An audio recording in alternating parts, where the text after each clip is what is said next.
Thank you Lord sa awit na yan, instrumental, pero Lord, ang talaga pong lyrics na yan ay nagpapatunay na kailangan namin to be still, manatili, tumahimik at maghintay at magtiwala sa isang Diyos na kayang sagutin at tugunan ng aming ang pangangailangan sa kabila po ng matinding bagyo o namang malalaking alon na sumasagupa sa amin. Thank you, Lord, that we have a living God na kamukha mo o walang katulad na ikaw lamang kaisa-isang buhay na Diyos na amin po talaga matatawag, na aming matatakbuhan ng tulong, mahinga ng tulong sa anumang sitwasyon. Salamat, Lord, sa amin pong Sunday na ito. Nandito kami sama-sama, bagamat kami kakaunti ngayon, doon po sa mga nanonood sa amin ngayon, basbasan mo kami, Lord, ng iyong pagpapala na maging malinaw po ang aming pag-uusapan ngayon, ang aming ipapangaral, ang aming tutuligsain na galing po sa katuruan ng Book of Romans. Salamat, Lord, sa anumang sitwasyon namin. Ito kami, magpupuri. Kahit anong kakulangan, kahit ano ang wala, kung ano meron kami, salamat, Lord, sa pribilehiyong magsama-sama kami pag-usapan ang aklat na iyong tinalagang isulat para mabasa namin sa aklat ng Romans. Ang aklat na ito talaga ay talagang nangungusap sa aming puso, sinasabi kung ano ang dapat namin gawin at huwag gawin at paano kami magtiwala sa Diyos na bilang mga anak niya. Salamat, Lord, that we can call you our Father, our Abba. Ang relasyon na yon ay talagang pinalinaw mo sa amin na ganun mo kami kamahal at ganun ang kalapit kami sa iyo bilang Diyos na buhay at aming mahal na Ama. Tulungan mo kami ngayon sa aming pag-aaral, sa mga manonood at doon pang mga sasali. Maging malinaw po ang audio, ang signal, na sama-sama kami kahit saang lugar sila ngayon nandoon. Ito po ang aming panalangin sa pangalan ni Jesus. Amen. Thank you everyone po sa inyo. Let's take our seats po. Sana kayo po ay makarelax kung mga nasa bahay o kung nasaan na makasama po namin kayo ngayon. Pagpapatuloy natin ang ating pag-aaral sa aklat ng Book of Romans, kagaya po ng ginagawa natin linggo-linggo sa Canberra at dito. At welcome po. Welcome. So, hinihikayat natin ang iba na yayain niyo po ang inyong mga kaibigan, mga mahal sa buhay. Okay, tingnan po natin ang ating mga verses ngayon. Nasa chapter 12 na po tayo ngayon. So, 2 verses po ang papag-aralan natin ngayon na makikita natin ang katuruan, napakalalim na katuruan. Kaya nga, si Pablo sinasabi sa atin, kaya mga kapatid, yun po ang natin, ang una natin kailangan ma-establish, tayo po ay magkakapatid. Kahit po ano ang posisyon natin. Si Pablo nga na sumulat ng Romans na napakataas ng kanyang spirituality, pero ang tawag niya sa mga taong tumanggap ng kanyang sulat ay mga kapatid. At ganun din tayo, mga kapatid. Kasi nga, isa lang naman ang Ama natin. Okay? Ito pang ang maganda po. Kahit si Pablo, na napakalaking leader po talaga siya. Ang dami niyang simbahang pinapastulan noon. Ang sabi niya, nakikiusap ako sa inyo. Hindi ba yung talagang, ito ay expression ng kababaang loob. Kababaang loob. Hindi niya sinasabing, sumunod kayo, makinig kayo. Sa akin, ito ang dapat yung gawin. Di ba ang gandang ehemplo po ng iniwan sa atin ni Pablo sa kabila ng kanyang level ng posisyon sa Panginoon, nakikiusap ako sa inyo. So ang ating pong pangangaral ngayon ay nakikiusap ako sa inyong mga maririnig ngayon na galing naman po sa Biblia ang ating ituturo. So anong pinapakiusap ni Pablo? Sabi niya, nakikiusap ako sa inyo alang-alang sa maraming pagkakataon, kinaawaan tayo ng Diyos. So, ang unang-unang nakasalalay ang pakiusap ni Pablo ay ang kaawaan ng Diyos, the mercy of God. So hinihikayat niya ang mga tao nun na sumunod sa Kanya. Hindi dahil ako ay pastor, sundin niyo ako ay tagapangaral ng Panginoon. Ang pinaalala niya ay ang kaawaan ng Diyos, kinaawaan ng Diyos. Sa dami daw ng pagkakataong natikman natin, nakita natin ang mercy of God, ang awa ng Diyos. Kaya yun ang sinasabing nakikiusap siya alang-alang doon sa awa ng Diyos. Hindi po ba isang natin sinasabi sa ating katotohanan ng ating pinapag-aralan ngayon? The mercy of God is a beautiful motivation sa atin na para tayo ay sumunod sa Kanya. Kung maiisip natin talaga na maawain ng Diyos, hindi sa natatakot tayo sa Kanya dahil siya makapangyarihan, nagpaparusa, walang kahalintulad, kundi maawain siya. So, susunod ako sa Diyos kasi alam ko na maawain siya at naaawa siya sa akin. Kaya yun po ang magandang revelasyon na itinuturo sa atin ni Pablo ngayon. Dahil sa pagkakataon, maraming pagkakataon, kinaawaan tayo ng Diyos. Ang sabi niya, ang pakiusap niya, ibigay ninyo sa Kanya ang inyong mga sarili bilang mga handog na buhay. Present yourself as living sacrifices, holy and blameless. Yan ang sinasabi ni Pablo. Ngayon, itong pakiusap na ito ay mahirap bang gawin? At saka bakit i-consider daw natin ang mga sarili natin ay handog na buhay?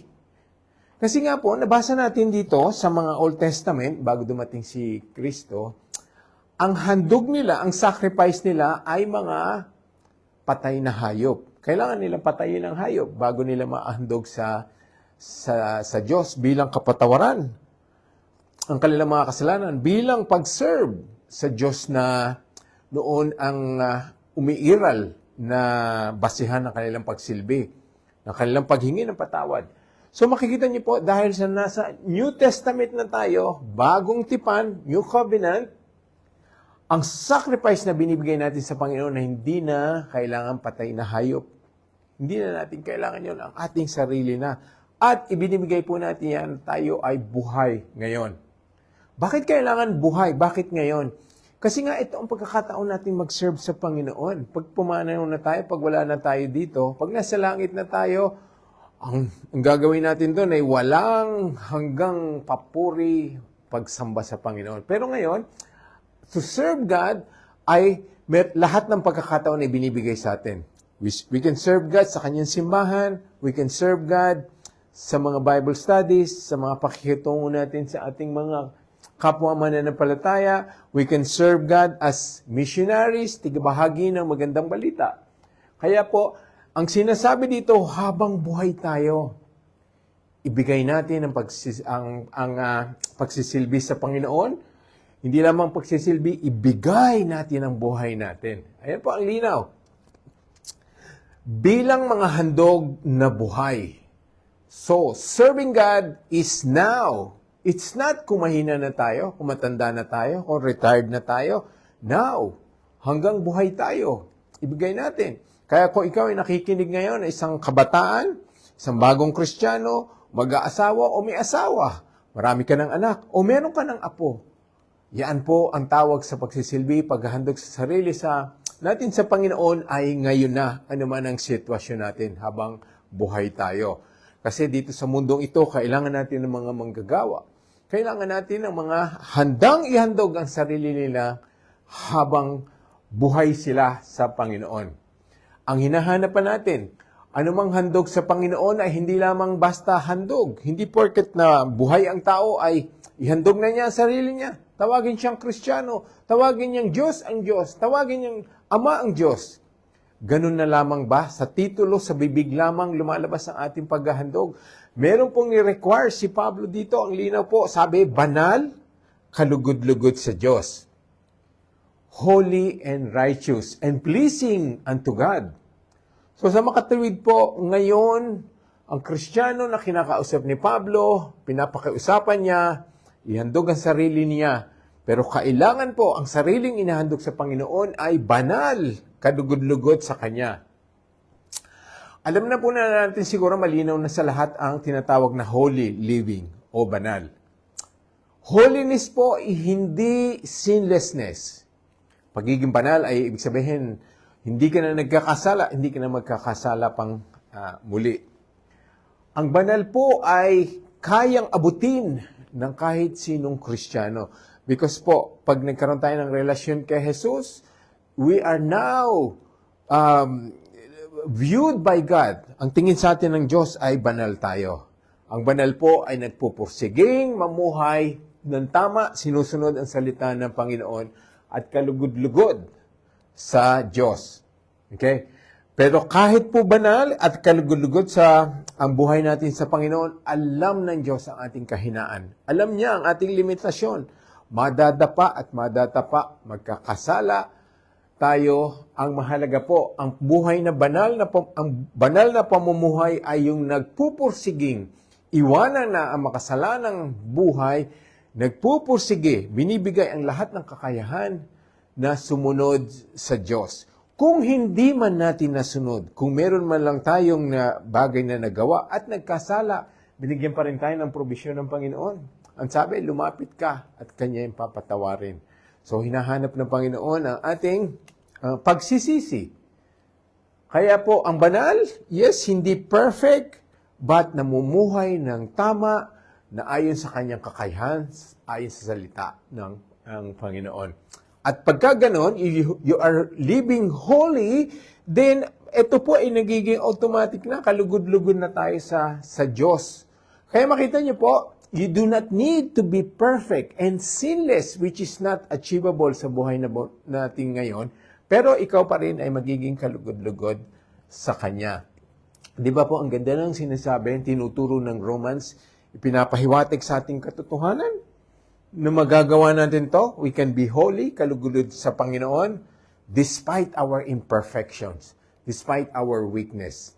Pero ngayon po, kahit ngayong weakness, meron tayong weakness, imperfect tayo, kasama natin ang Holy Spirit. Kasama natin ang simbahan.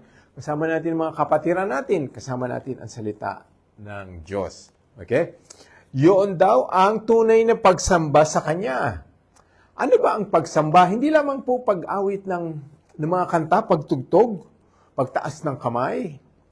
Bukod pa po rin malawak ang nasasakop ng salitang pagsamba. Ang pagsamba po, kinikilala mo na Diyos ay buhay, siya lamang ang mamahalin, siya lamang ang pagsisilbihan. That is true worship.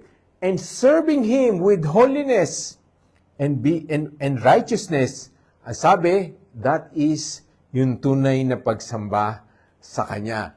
So it means po, kahit wala tayo sa simbahan, kahit wala tayong worship team, kahit mag-isa lang tayo sa bahay, we can worship God by being righteous and holy. Yun po ang umpisa. Ano po naman ang magagawa ng magandang tugtugin, mga magagandang awitin? Pero ang buhay ay hindi na ipapahiwatig ang pagsunod, pagtalikod sa kasalanan, at ang pagsisisi. That is the first step towards holiness. We should be able to recognize that our imperfection was made clear and perfect by Jesus Christ. Sa ating pong kakayahan, sa ating ginawa, achievement, nothing. Wala po, zero. Zero contribution tayo, kundi sa pamamagitan lamang ni Kristo. Kaya po kung itong verse 1 lang po, ang lalim ng sinasabi, ang lalim na itinuturo, ang lalim na katuruan na ipinapahiwatig sa atin. So lahat po ito ay para sa atin. Lahat ng ito ay pinapakiusap ni Pablo. Ang pakiusap ni Pablo ay gawin natin, tupdin natin, para po talagang ang pagsunod dyan ay kailangan with dedication, with holy living, not from the lips, hindi lamang galing sa bibig natin, kundi ayon sa pamumuhay. Kaya po ulitin natin ang mga words dito, buhay, handog na buhay. We have to do it now. And it should be part of our living. part of our everyday lives. Okay? Banal at kalugod-lugod sa Diyos. Hindi si Pablo ang kailangan malugod, hindi ang simbahan, hindi kahit sinong tao. Ang sabi po, kalugod-lugod sa Kanya. Ang Kanya po ay tinuturing ay ang Diyos. Ito ang tunay na pagsamba sa Kanya. So, adhikain po natin. Yes, of course, ang pagpunta sa simbahan, pag-join po sa praise and worship, yes, tama po yung kailangan yon. Pero hindi lamang natatapos doon ang pagsamba sa Diyos. Pag-uwi natin, tayo ba ay namumuhay ng kalugod-lugod sa Diyos? Yun daw po ay pagsamba. Tayo ba ay namumuhay ng banal? Yun ay pagsamba. Hindi lamang po pagsamba, tunay na pagsamba. Yun ang totoong hinahanap sa atin ng Diyos. Kaya nga, ang sabi po sa verse 2 naman, para ma-achieve natin ang kalugod-lugod at banal na pagsamba sa Panginoon, pag-aalay ng ating sarili, itong una natin gawin. Ito, sabi, huwag ninyong tularan ang mga pag-uugali ng mga tao sa mundong ito. Ang ibig sabihin, we should separate ourselves from the world. Hindi na tayo katulad nila o hindi na tayo katulad ng mga buhay natin noon. Iba na tayo. Ang sabi, huwag ninyong tularan. Kasi nga po, yan ang ina-achieve ngayon ng mga tao. Hindi kung mapapansin nyo. Ang pananamit, fashion, communication, pag-arte, paglakad, lahat po ay tinutularan ng mundo. Kaya nga tinatawag nga, kung anong uso, yun ang ginagawa ng marami. Pero sa ating po mga Kristiyano, huwag tularan. They are not our models. Our perfect model is Christ. Kaya nga ang tawag po sa mga Kristiyano ay we should be Christ-like. Sabi, ang linaw po, huwag tularan ang mga pag-uugali ng mga tao sa mundong ito. Anong pag-uugali ng mga tao sa mundong ito? Ang pag-uugaling magpayaman, maging maganda ang buhay, maging masaya, maging tanyag, maging kinukuha ang lahat ng mga bagay para po yung sarili niya ay lumigaya. Ayun po, makasarili ang iniisip. Yun ang pag-uugali ng mundong ito. Wala silang contribution, wala silang adhikain ng anumang bagay na maka-Diyos. Salita ng Diyos sa kanila ay wala, baliwala, walang saysay. Yun ang dapat nating baguhin na sa ating pag-uugali. It's no longer sinful, it's no longer worldly, carnal, kundi ang sinasabi ng Biblia na sa atin. Yun ang ating tutularan, ang ehemplo ni Kristo. Huwag ang mundo. Ang linaw po, ang sinasabi, ulitin natin, huwag ninyong tularan ang pag-uugali ng mga tao sa mundong ito. Dahil ang pag-ugali ng mundong ito ay labag, laban, malayo sa mga pinag-uutos ng Diyos. Malayo sa mga bagay na para mapalugod natin ang Diyos. Okay? First step, paano natin iiwasan na huwag gayahin ang pag-ugali ng mundo? Ang sabi, hayaan ninyong baguhin kayo ng Diyos. Okay? Yes, talagang binago tayo ng Diyos nang tayo ma-born again. First na binago niya sa atin, malambot na puso, bagong espiritu. Pero, ang pag-iisip natin ay hindi. Hindi kasama yun na instantly, iba na kagad ang isip natin. Instantly, iba na ang view natin sa mga bagay, iba na ang pakikutungo natin sa kasalanan. Hindi, bagong espiritu, bagong puso, bagong buhay, pero ang usapan natin ay minsan naglalaban pa. Umiiral pa ang dating buhay. Kaya ang sabi daw po, baguhin ang kayo ng Diyos sa pamamagitan ng pagbabago ng inyong mga isip. So makikita nyo, hayaan ninyong baguhin kayo ng Diyos. Marami po mga Kristiyano na gusto nila maging Kristiyano pero they're not letting God to change them. Hindi nila hinahayaan ng Diyos ay baguhin sila. Hindi nila hinahayaan ng Diyos na baguhin ang takbo ng kanilang mga isip. Kaya kailangan po niyan, mag-respond tayo o we ask God. We let Him take over our lives. Kaya sabihin, hayaan ninyong baguhin. Ibig sabihin, kaya ng Diyos ka naman baguhin eh. Pero kung hindi ka magko-cooperate, magkakaroon ng problema.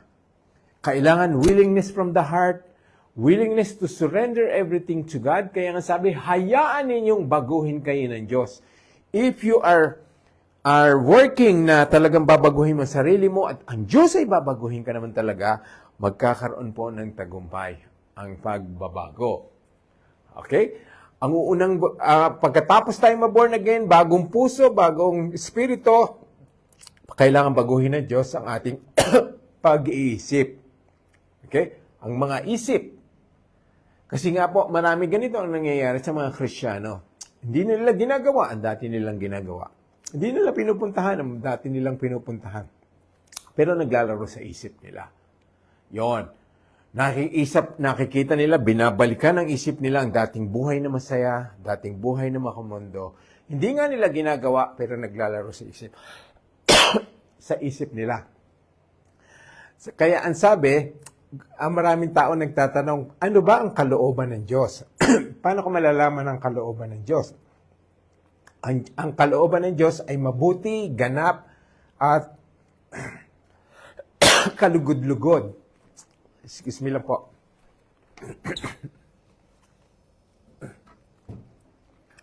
Kalugod-lugod po ang buhay ng ang kalooban ng Diyos. Sorry po.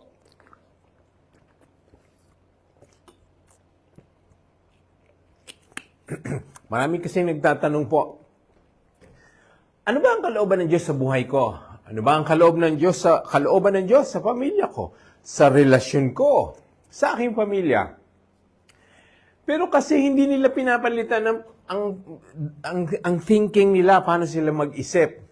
Kaya, ang sabi dito, ang linaw po ng Revelation, kung babaguhin mo ang pag-iisip mo, malalaman mo ang kalooban ng Diyos. Isa sa pinaka-importante, diretsong malalaman mo ang kalooban ng Diyos. Pag pinalitan mo ang pag-iisip mo ay kung nag-umpisa ka ng pag-isipan. Basahin ang salita niya. Kasi, for those people asking, what is the will of God in my life? Ito po, nandito. Bagamat hindi sinasabing diretso, hindi sinasabing specifically kung ano magiging asawa mo, sino, saan ka titira, ano ang trabaho mo. Pero may mga biblical principle po ang lahat na yan. May biblical principle in marriage, relationship, biblical principle sa mga dapat nating trabahuhin, hindi trabahuhin, mga biblical principles. Kanino tayo sasali, dadako, magjo-join. Kaya yun po ay malalaman natin sa pamamagitan ng salita ng Panginoon. Pag inilagay mo talaga sa isipan mo na I will read the scripture, babasahin ko ang salita ng Diyos, sasama ko sa mga Bible studies, isa yun sa ilalagay natin. At malalaman mo ngayon ang kalooban ng Diyos. Although hindi po lahat specifically, pero may mga biblical guidance po. Lahat ng parte ng buhay natin may biblical principles. Merong mga batayan, may mga guide po ang Bible sa lahat ng areas ng buhay natin. Okay? Ang sabi dito, kung ang kalooban daw ng Diyos ay mabuti, ganap at kalugod-lugod. Hindi naman po nangangahulugan na ang kalooban ng Diyos ay mabuti lamang, ganap at kalugod-lugod lamang po. Ang sinasabi po ay yun ang tatlong bagay na malalaman mo ayon sa kalooban ng Diyos. Pero ang kalooban ng Diyos ay malawak na malawak po. Maraming mga kalooban ng Diyos na hindi kagad natin nalalaman. Hindi kagad natin natatagpuan. Pero ito po ang ating malalaman po, according po sa pinapag-aralan natin ngayon, anumang mabuti, ganap, kalugod-lugod, kaloob ng Diyos yun. Malalaman na natin kaloob ng Diyos yun kasi nga, mabuti para sa atin, mabuti sa ating pagiging Kristiyano, ganap, ibig sabihin, perfect. Perfect. Ang bibigay sa ng Panginoon ay perfect. It's not, masarap, maganda, mayaman, kundi perfect for your situation. Perfect sa iyong pagsisilbi sa Panginoon. Perfect para ikaw ay lumayo sa kasalanan. Perfect para ikaw ay magkaroon ng magandang adhikain sa Diyos at sa Kanyang salita. At kalugod-lugod, ibig sabihin, pleasing unto God. Not pleasing to the world, pleasing unto God. Kasi po, maraming bagay na pleasing to the world, but not pleasing to God. Kaya isipin po natin uli, ang kalooban ng Diyos na mabuti, ganap at kalugod-lugod ay malalaman natin, sabi, para malaman natin kung babaguhin natin ang ating pag-iisip. First step, huwag gayahin ang mundo. Second step, baguhin natin ang pag-iisip natin ayon sa salita ng Panginoon. Then ang kalooban ng Panginoon will become more clear, will become more evident sa buhay natin. Okay? So saliksikin po natin ang salita ng Diyos, baguhin ang pag-iisip natin, at isipin natin ang mga bagay na kung nangyayari na ang mabuti, ganap at kalugod-lugod, then you are in the right direction. How to live righteously for God, under the will of God. Ngayon po, hindi po sinasabi dito na pag ginawa mo to, wala ka ng problema. Wala ka ng struggle. Wala ng tukso. Wala ka ng sakit. Hindi po sinasabi yan. Pero, ang kalooban ng Panginoon ay magiging malinaw sa iyo. Okay? Hindi po kalooban ng Diyos na ang mga Kristiyano ay maging mayaman, maging malakas lagi, maging masaya lagi. Minsan po, kalooban ng Diyos na dumaan tayo sa storm, dumaan tayo sa paghihirap, sa pagsubok. Pero kahit doon ay makikita nating mabuti, ganap, kalugod-lugod ang mga bagay na yun kasi itutulak tayong magtiwala sa Panginoon. Tutulak tayong sundin ang kanyang mga inuutos. Kaya po, ang sabi sa Philippians 2:12-13, ang sabi ni Pablo na naman ang sumulat nito, mga minamahal, kung paano lagi ninyo akong sinusunod noong magkakasama pa tayo, lalo sana kayong maging masunurin kahit ngayong malayo na ako sa inyo. Okay, yung church po ng sa Philippi ay pastor si Pablo noon, pero kailangan na niyang lisanin at lumayo. Pero ang pakiusap niya, lalo pa rin sumunod ang mga tao, lalong maging masunurin kahit malayo na sa Kanya. How many of us po, pag nasa loob ng simbahan, masunurin tayo?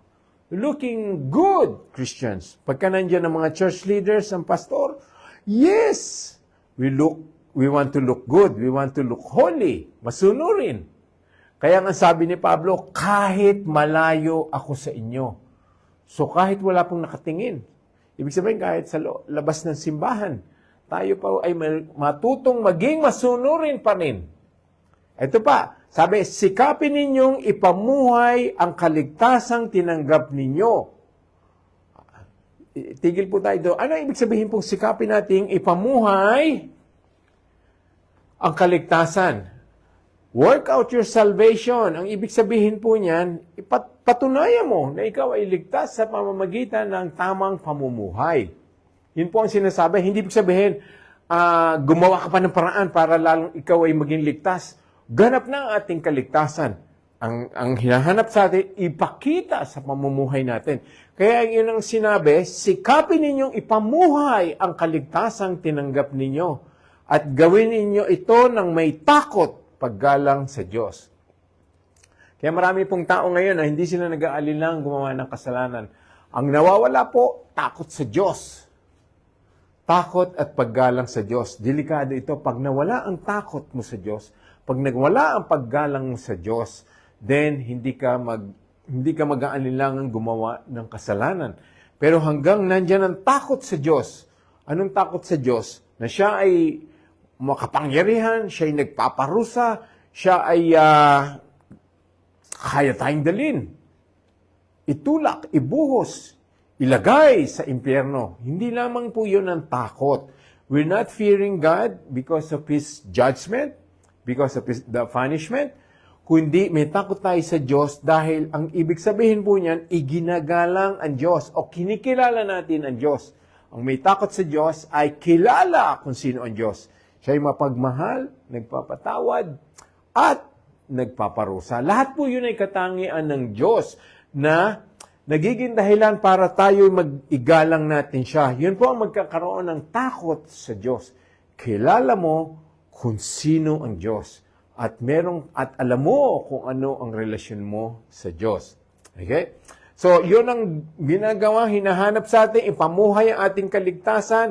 Ibig sabihin, ipakita na ikaw ay ligtas. Ipakita ang mga bunga ng iyong kaligtasan. Okay? Verse 13, ang sabi, sapagkat ang Diyos ang siyang nagbibigay sa inyo ng pagnanais at kakayahang masunod ang kanyang kalooban. Kita niyo, masabi kanina sa Romans, hanapin natin ang kalooban ng Diyos. True, hahanapin natin ang kalooban ng Diyos. But at the same time, we have to recognize na kung walang tulong ang Diyos, hindi natin malalaman ang kalooban niya. Kasi itong sabi sa Philippians, sapagkat ang Diyos ang siyang nagbibigay at pagnanais at kakayahang masunod ang kalooban niya. So, you can search, hanapin mo ang kalooban ng Diyos, pero kung wala ang Diyos, wala ang pagtulong ng Diyos, wala kang relasyon sa Kanya, hindi mo masusunod ang Kanyang kalooban. What is Philippians telling us in Romans? We need God in every area ng buhay natin. Kaligtasan, pag naligtas na tayo, baguhin ang isipan natin, sundin ang Diyos, hanapin ang Kanyang kalooban, kailangan natin ng tulong niya. Sabi, siya nagbibigay ng pagnanais at kakayahan. God gives us strength to obey His main commands, to be under His will. Para malaman natin ang kalooban ng Panginoon, it's not enough. Alamin at sundin ang kalooban ng Diyos sa buhay natin. Kasi siya ang magbibigay naman ng lahat ng tulong sa atin. Ngayon, ang sabi naman po sa 2 Corinthians chapter 3, 14 to 18. Ito mas malalim at mas mahaba. Himayin po natin. Hindi naiintindihan ng mga taong pinili ng Diyos ang kahulugan nito. Kahulugan po ng kaligtasan, ang kailangan ipamuhay ang kaligtasan. So may mga pinili ang Diyos. Nalaman natin, ang unang pinili ng Diyos ay ang mga Israelita, ang mga Hudyo, the Jews. Sila ang unang-una talaga pinili, tinawag ng Diyos. Pero nga, tayo ay napabilang sa mga pinili ng Diyos. Kaya, kinakausap ang mga Hudyo at kinakausap tayo. So sabi, kahit daw tayo, minsan hindi natin naiintindihan ang mga kahulugan, inuutos sa atin ng Panginoon, ang mga sinasabi ng Biblia, minsan hindi natin naiintindihan. Ang sabi, dahil may nagtatakip sa kanilang isipan. So the world, ang kaaway po ay blinded our minds. Tinatakpan ng ating isipan. Bakit nangyayari pa po ito? Dahil sa pinili, naging Kristiyano na, saved na, kasi nga sometimes po, we're let the enemy take over our minds. Kaya po pinapaalala, baguhin ang pag-iisip. Kahit pag hindi, kung sinusunod natin ang mundong ito, then the enemy ay pwedeng takpan ang ating isipan. Our minds can become clouded. Hindi naging sa ilalim sa alituntunin ng Diyos. Sabi nga, ito bang linaw, at kahit ngayon, may nagtatakip pa rin sa kanilang isipan habang binabasa nila ang ating kasunduan.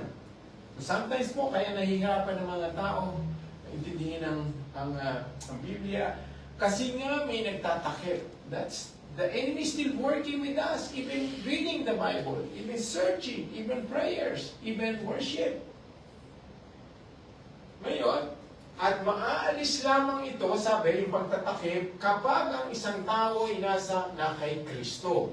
So again po, importance of surrendering your lives to Christ. Even while we have already surrendered our lives to Christ, marami pang paggalaw, marami pang impluensya ang kaaway. Kaya kailangan natin ng Diyos. Kailangan natin ng Diyos. Tuloy po natin. Verse 15, totoong hanggang ngayon ay may nakatakip sa kanilang isipan habang binabasa nila ang mga sinulat ni Moises. So, doon sa Old Testament po, kompleto na, lahat halos ng mga Israelita, mga Hudyo, ay nabasa na nila yon bago na dumating si Kristo. Pero, Iba po ang kanilang pag-iisip. Hindi nila naiintindihan mga prophecy about Jesus Christ. Hindi nila naiintindihan kahit dumating na si Kristo ay natakpan pa ang kanilang isipan. Okay? So again po, first step, have a relationship with Christ. Kasi sabi, hindi maaalis ang takip sa atin kung wala kay Kristo. Okay, verse 15. Totoong hanggang ngayon ay may nagtatakip sa kanilang isipan habang binabasa nila ang sulat ni Moses, the Old Testament. Ngunit kung lalapit ang tao sa Panginoon, maaalis ang takip sa kanyang isipan. So, it's now telling us, 2 Corinthians, run to God, seek God's help while we are reading the Scripture. Kasi wala pong yung paghingi ng tulong sa Diyos, according to our understanding, maliligaw tayo. Kaya maraming tao po na naliligaw kung saan-saan napunta. Maling mga application ng salita ng Panginoon because they want to read it and understand it on their own. Ang sinasabi dito, kailangan natin ng Diyos. Kailangan natin siya. Kaya po, join Bible studies kung ano man meron kayong opportunities, face-to-face, or Zoom, meron pa tayong mga na-offer na ganyan. Dahil doon po, in-explain natin ang konteksto ng salita ng Panginoon ayon sa meaning, ayon sa mga mensahe na gusto ng Diyos na parating sa atin sa pamamagitan ng Kanyang salita. Po. Ngayon 17 po, ngayon ang binabanggit ditong Panginoon ay ang banal na Espiritu. Now, it's getting more clear. We need the Holy Spirit when we read the Bible.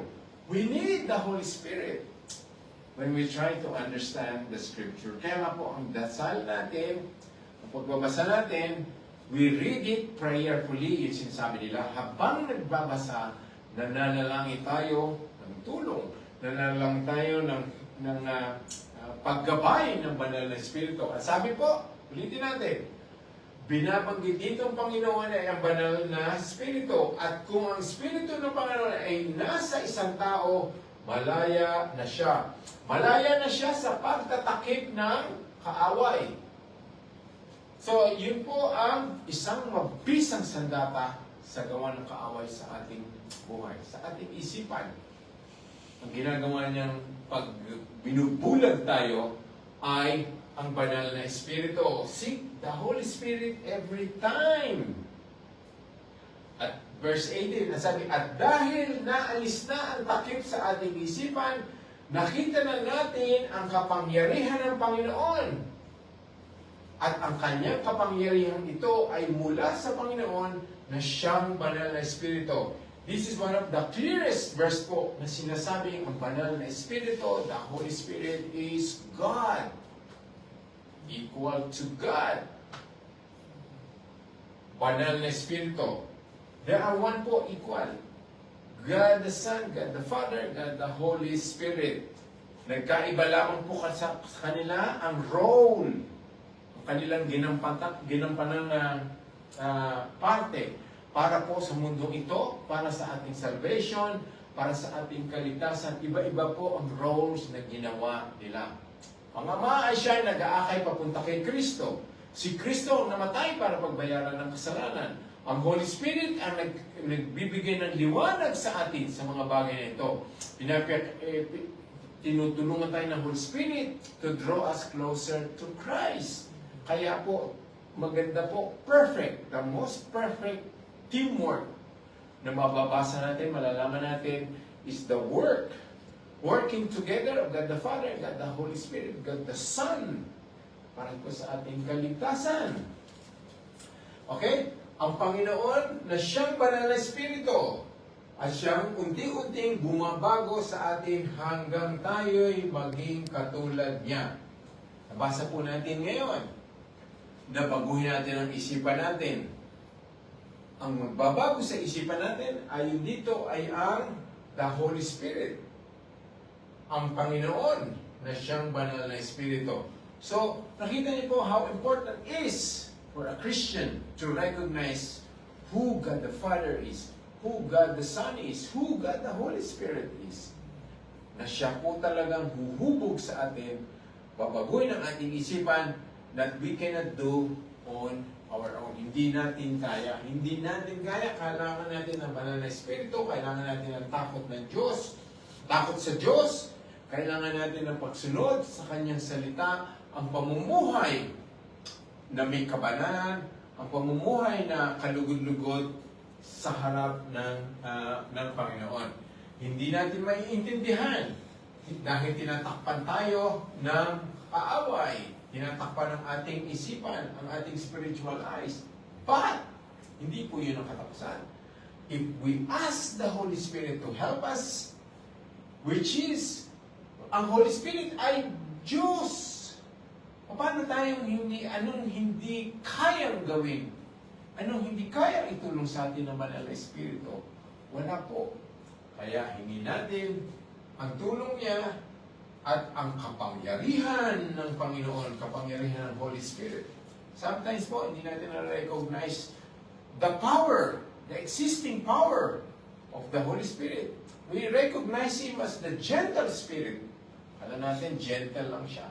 Pero dito po, 2 Corinthians, He has great power to help us understand the Scripture, the will of God, make things clear for us. Ano po, naging malinaw ang ating mensahe ngayong gabi na sinasabi po according sa ating pong mga main Scripture. Ang pakiusap ni Pablo, in summary po ay ibigay natin ang ating sarili bilang mga handog na buhay. Do it now. Serve God now. Don't wait till the last hour, the last minute of your life.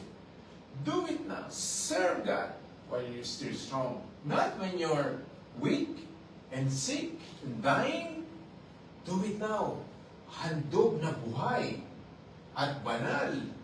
Kalugod-lugod sa Kanya. And the next step that is, Paul is asking us, huwag natin gayahin ang mundo. Baguhin natin ang ating pag-iisip. Dahil sa paraan na yung malalaman natin ang kalooban ng Diyos. Kalooban ng Diyos po ay mabuti, ganap, at kalugod-lugod sa Kanyang paningin. And all other Scripture is telling us, we need God in everything. Hindi natin kaya po ito. And He's available to help us. Lalo-lalo na po ang Holy Spirit. Nalalaman natin may kapangyarihan siyang alisin ang takip sa ating mga mata. Takip sa ating spiritual blindness, alisin yun. Then, we can see the beautiful works of God explained, revealed to us by the Scripture, by the Bible. We encourage you, join Bible studies kung meron kayong pagkakataon to join face-to-face sa mga home group, mga discipleship group, meron tayo sa Canberra, meron tayo sa Pampanga, join them po yun. Or meron tayong Tuesday Bible Study Group, you can join from anywhere, kahit saan kayo naroon. You can join us. Let's pray. Thank you, Lord, sa pangungusap sa amin sa Book of Romans. Talaga pong paganda ng paganda, palinaw ng palinaw ang binibigay sa aming katotohanan ng Book of Romans. Dahil po dyan, nalalaman namin ang dapat namin gawin at huwag gawin. Para malaman namin na meron pa namang available sources of help, lalong-lalo na ang Holy Spirit. Para kami po ay mamuhay ng ganap, kapuri-puri, mabuti, banal, kalugod-gud sa Diyos. Tulungan mo kami, Lord, sa higain ito. Sa mga nakikinig po dyan, dalangin namin na kung meron silang sitwasyon, dilema sa buhay, kung para malaman, paano malaman ang kalooban ng Diyos, sa amin pong pag-aaral ngayon, tulungan mo kaming, Lord, huwag tularan ng mundong ito, baguhin ang aming pag-iisip, punuin ang mga katotohanan galing sa Biblia. Din sa ganon, Lord, mamumuhay kami na ayon sa iyong kalooban. Ang aming pong pagtawag sa iyo, dalangin sa iyo, Lord, ay kailangan ka namin, kailangan ka namin, kailangan ka namin. On our own road, hindi po kami magtatagumpay. Po ang aming panalangin sa pangalan ni Jesus. Amen.